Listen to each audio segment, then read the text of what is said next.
ഇറാനുമായുള്ള 2 ആഴ്ചത്തെ വെടിനിർത്തൽ കാലാവധി നീട്ടി അമേരിക്ക. ഇറാനുമായ ചർച്ചകൾക്ക് കൂടുതൽ സമയം നൽകുന്നതിനാണ് തീരുമാനമെന്ന് ഡൊണാൾഡ് ട്രംപ് വ്യക്തമാക്കി. ഇറാനുമായി 2 ആഴ്ചത്തെ വെടിനിർത്തൽ കാലാവധി നീട്ടി US പ്രസിഡന്റ് ഡൊണാൾഡ് ട്രംപിന്റെ പ്രഖ്യാപനം.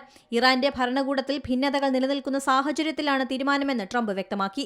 യുദ്ധം അവസാനിപ്പിക്കാൻ ഇറാന്റെ നേതാക്കളും പ്രതിനിധികളും നിർദ്ദേശം സമർപ്പിക്കുന്നതുവരെ വെടിനിർത്തൽ തുടരും. എന്നാൽ നാവിക ഉപരോധം തുടരാൻ നിർദ്ദേശിച്ചിട്ടുണ്ടെന്നും ട്രംപ് വ്യക്തമാക്കി. ഇറാനിയൻ ആഭ്യന്തര പ്രശ്നങ്ങളാണ് ചർച്ചകൾ തകരാൻ കാരണമെന്നും പാകിസ്ഥാൻ വെടിനിർത്തൽ നീട്ടാൻ ആവശ്യപ്പെട്ടതായും ട്രംപ് കൂട്ടിച്ചേർത്തു. എന്നാൽ ഹോർമുസ് കടലിടുക്കിലെ ഇറാനിയൻ തീരത്തെ തുറമുഖങ്ങളിലെ ഉപരോധം തുടരും.